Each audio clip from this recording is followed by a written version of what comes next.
Assalamualaikum warahmatullahi wabarakatuh. Alhamdulillahi rabbil alamin. Wassalatu wassalamu ala sayyidina Muhammad wa ala alihi wa sahbihi ajma'in. Amma ba'd.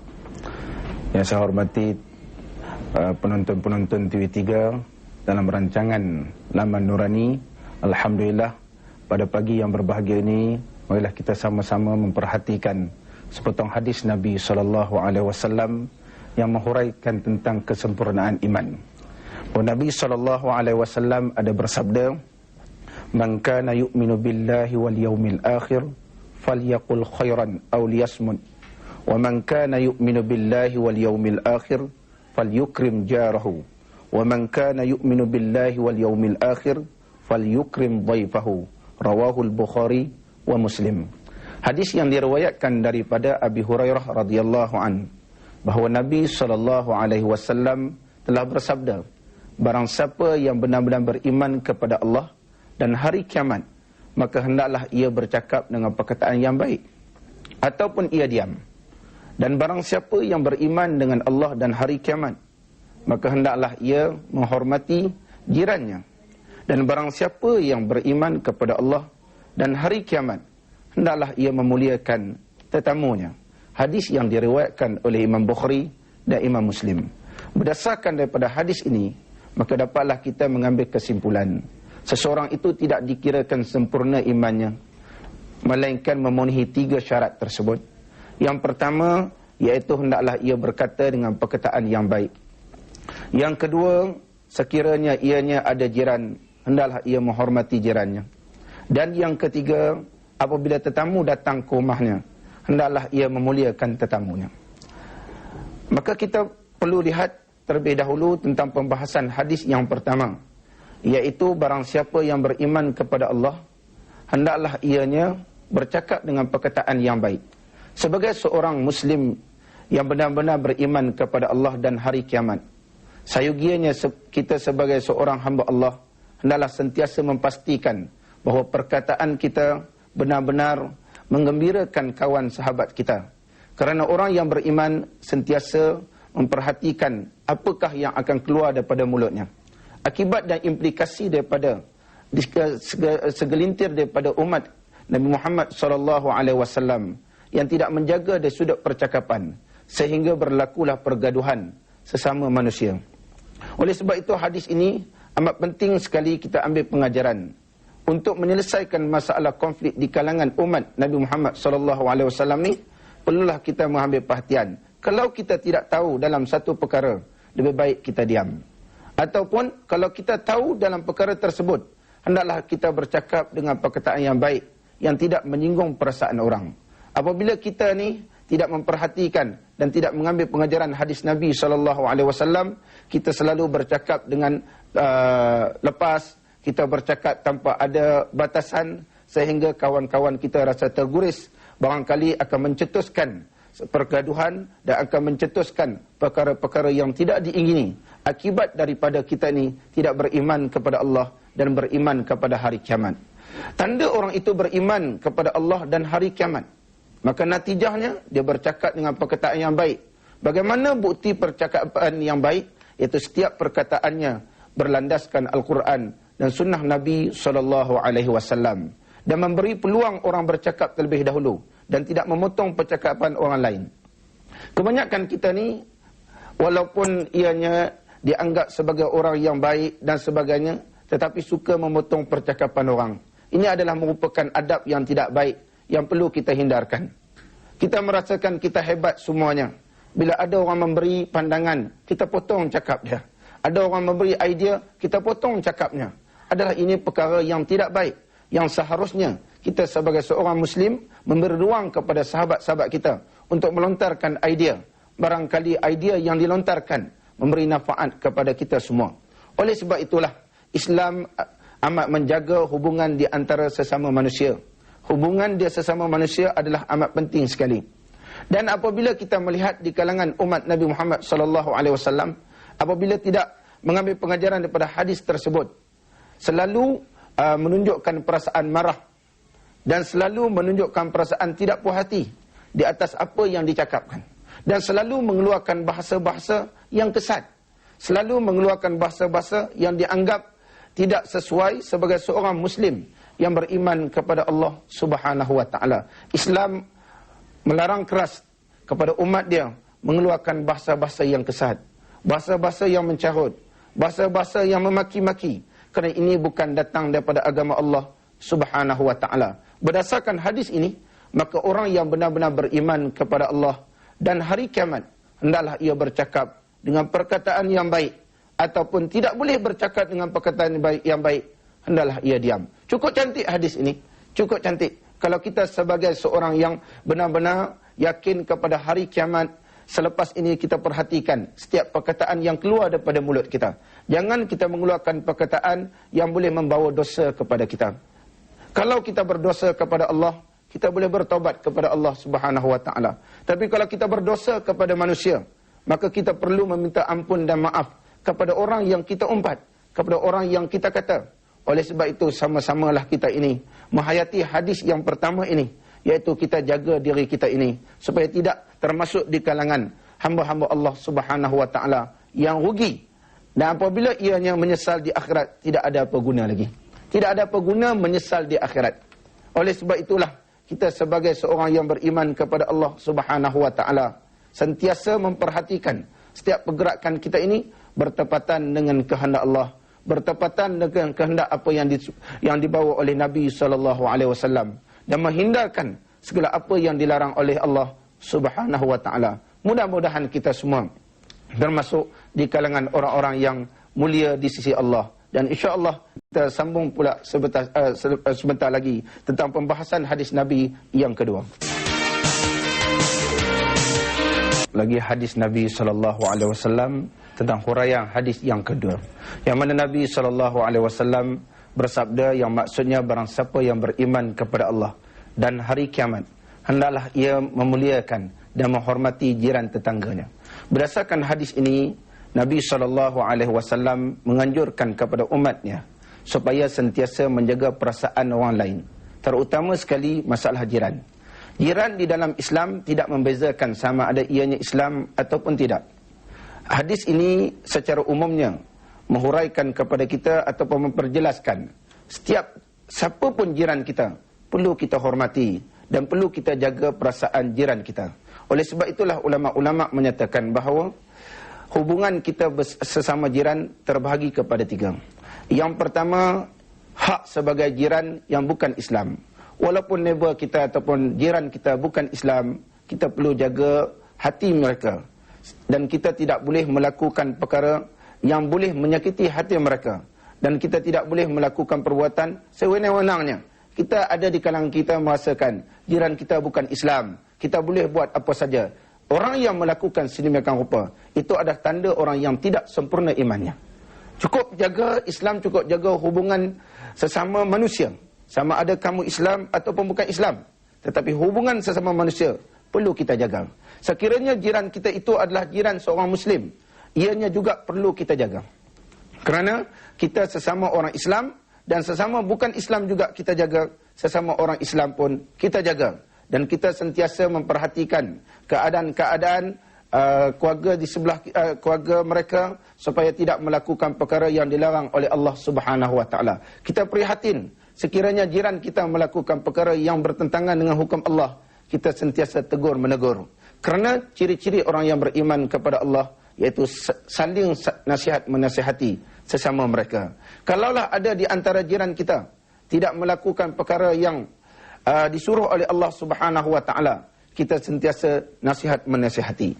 Sekiranya jiran kita bukan orang Islam, ada orang cuba nak mencabut kehormatannya, kita sebagai seorang jiran perlu mempertahankan jiran kita walaupun ianya bukan orang Islam. Ataupun ada orang cuba untuk menceroboh rumahnya sekalipun ianya bukan Islam, perlu kita sama-sama mempertahankan, kerana jiran kita adalah hak sebagai seorang Islam. Kita sentiasa memperhatikan dan mengambil kira jiran di sebelah kita sama ada orang Islam ataupun tidak. Apatah lagi jiran kita sebagai seorang Islam, haknya sebagai seorang Islam adalah lebih lagi kepada jiran kita yang lain daripada orang Islam. Kita perlu tegur menegur dari sudut amal, mencegah perkara-perkara yang bertentangan dengan hukum Allah Subhanahu wa taala.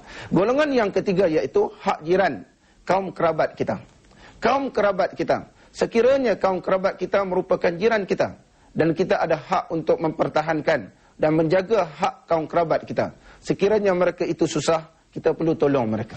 Orang kita ni kalau sama-sama jiran, kaum kerabat tidak mengambil kira. Orang lain diambil kira, tetapi kaum kerabat tidak diambil kira. Kadang-kadang jiran tetangga dia, kaum kerabatnya tidak makan, dia tidak memperdulikan. Sekalipun dia adiknya ataupun pak saudaranya dan seumpamanya. Orang yang sedemikian rupa tidak dianggap sempurna imannya. Dan kita tengok kenapa kaum umat Islam tidak bersatu di zaman sekarang ni, kerana mereka tidak mengamalkan hadis Nabi SAW. Pergaduhan sesama saudara, pergaduhan sesama orang Islam merupakan perkara yang dilarang oleh Allah Subhanahu wa taala. Satu kampung bergaduh, jiran tetangga bergaduh. Ini tanda bahawa tidak sempurna iman kita. Oleh sebab itu, mudah-mudahan kita ini digolongkan oleh Allah di kalangan orang yang sentiasa menjaga hubungan sesama manusia. Hilangkan, buangkan perasaan kita ni, perasaan benci sesama orang Islam. Buangkan perasaan yang kita ini sangka buruk kepada orang Islam dan sangka buruk kepada jiran tetangga kita. Ini adalah perkara yang dilarang oleh Allah Subhanahu wa taala melalui lidah Nabi Muhammad SAW. Kita cukup sedih apabila tengok sesama orang Islam bergaduh, sesama jiran bergaduh, dan kita yang mengaku sebagai umat Islam, yang kita semayang, yang kita berpuasa, tetapi perkara ini tidak diambil kira. Itu adalah petanda bahawa iman kita belum lagi cukup sempurna. Allah Subhanahu wa taala bukan setakat memandang semayang kita, Allah bukan sekadar memandang kepada puasa kita, bahkan Allah Subhanahu wa taala juga memandang bagaimana hubungan kita sesama manusia, sesama kita orang Islam ataupun sesama kita dengan orang yang bukan Islam. Cukup cantik Islam ini, cukup cantik. Islam menjaga hubungan seluruh manusia, hatta binatang-binatang pun perlu diberikan penghormatan dan perlu kita kasih sayang kepada binatang. Apatah lagi sesama manusia yang kita tidak boleh menginaya. Kita tidak boleh membiarkan jiran kita dalam keadaan ianya tidak selesa. Kadang-kadang di kalangan kita ni, bila jiran dia bukan Islam, dia pasang lagu kuat-kuat sehingga mengganggu ketenteraman jiran kita. Dia pasang lagu Quran, contohnya pasang Quran nasyid kuat-kuat. Dia kata jiran kita bukan orang Islam, biar dia terasa sikit, biar dia dapat hidayah. Sedangkan barangkali jiran kita ada anak kecil, barangkali jiran kita sakit. Dengan memasang lagu-lagu yang kuat, mengganggu ketenteraman jiran kita. Sekalipun ianya bukan Islam, perbuatan kita itu adalah berdosa. Apatah lagi kalau jiran kita orang Islam, perlu kita menghormati. Bagaimana perasaan kita kalau kita ada anak kecil, jiran kita memasang radio begitu kuat, ataupun menghidupkan enjin dengan begitu kuat sehingga mengganggu ketenteraman jiran-jiran yang lain, boleh mencetuskan pergaduhan. Oleh sebab itulah Islam mengambil kira dalam masalah menghormati jiran, sama ada ianya Islam ataupun tidak. Sama-sama kita ni mengamalkan hadis Nabi SAW. Kalau kita amalkan hadis ini, insya-Allah hidup kita harmonis dan kita aman, berada dalam keadaan yang dirahmati oleh Allah Subhanahu wa taala. Oleh sebab itulah Islam, kalau kita pegang Islam, kita amalkan Islam, tidak ada di sana pergaduhan dan tidak ada di sana sifat benci membenci sesama kita, bahkan kita sentiasa menghormati sesama manusia, sama ada ianya Islam ataupun bukan Islam. InsyaAllah dengan izin Allah Subhanahu wa taala, kita akan sambung pula selepas ini tentang pembahasan hadis Nabi ataupun huraian Nabi hadis Nabi sallallahu alaihi wasallam dalam menghuraikan kesempurnaan iman, iaitu hadis yang ketiga, barang siapa yang beriman kepada Allah dan hari kiamat, maka hendaklah ia menghormati tetamu yang datang ke rumah dia. Kita jumpa sebentar lagi. Dirahmati oleh Allah, kita sambung pula penghuraian hadis yang ketiga, yang mana Nabi SAW bersabda, man kana yu'minu billahi wal yaumil akhir falyukrim dhaifahu. Barang siapa yang benar-benar beriman kepada Allah dan hari kiamat, hendaklah ia memuliakan tetamu yang datang ke rumahnya. Islam menganjurkan kepada umat dia supaya memuliakan tetamu yang datang ke rumah. Seorang tetamu ada hak dia. Sekiranya datang ke rumah, dia ada hak sebagai seorang tetamu. Oleh sebab itu kita sebagai tuan rumah perlu melayani tetamu. Kalau kita tidak melayani tetamu, itu petanda bahawa iman kita belum lagi sempurna mengikut pandangan Islam. Sekiranya tetamu itu datang jauh daripada tempat kita, perlu kita memuliakan tetamu tersebut. Mengikut pandangan syarak, 3 hari kita perlu memuliakan tetamu tersebut. Kita memberi tempat tidurnya. Kita tidak memberikan tetamu kita tidur di dalam rumah kita ni, di luar rumah ataupun di anjung rumah. Bahkan kita memberikan mereka tidur di dalam bilik yang cukup sempurna. Kerana kalau kita bagi mereka ni tidur di anjung rumah, seolah-olah kita tidak menghormati dia. Dan tetamu kita ini ataupun tetamu kita ni tidak dibezakan sama ada ianya bapa kita ataupun ahli keluarga kita ataupun orang yang lain daripada ahli keluarga kita. Kebanyakan kita ni, kalau telah tetamu itu bukan ahli keluarga, dilayan begitu cantik sekali, dilayan dengan begitu baik sekali. Tetapi kalaulah tetamu itu datang daripada kampung dan ahli keluarga kita tak layan tidak begitu baik sekali. Bapa kita datang rumah kita, ianya juga tetamu sebab ia datang daripada kampung. Kita suruh bapa kita tidur di anjung rumah. Kita punya seronok tidur di dalam bilik. Barangkali bapa kita kena gigit nyamuk lapu semua demam. Kenapa kita ni menganggap bahawa tetamu lain daripada ahli keluarga? Dan kalau ahli keluarga kita barangkali lelaki dan perempuan tidur sama-sama di anjung rumah, sepatutnya kita memberi ruang kepada mereka. Anak-anak kita yang lelaki, suruhkan mereka itu tidur di anjung rumah. Dan kaum-kaum perempuan, ahli keluarga kita ataupun sanak saudara kita sebagai tetamu, kita suruh mereka ini tidur di dalam bilik. Ini di antara adab yang diajar oleh Islam. Mudah-mudahan kita semua ini diberkati oleh Allah dan digulungkan oleh Allah di kalangan hamba-hambanya yang beriman kepadanya. Kebanyakan kita ni, apabila tetamu datang ke rumah, kita tak berapa layan. Kita merasakan dia ni balik-balik datang rumahku, suka sangat bertandang rumahku dan tidak memberi apa-apa pun. Sama ada minum air seteguk dan seumpamanya, itu adalah petanda bahawa iman kita belum cukup sempurna. Dalam hadis yang lain bahawa Nabi memperjelaskan, sekiranya tetamu selalu datang rumah kita, Allah akan menurunkan keberkatan. Allah akan murahkan rezeki. Bukannya kita ni merasakan bahawa bila tetamu selalu datang, gula rumah kita cepat habis. Tidak.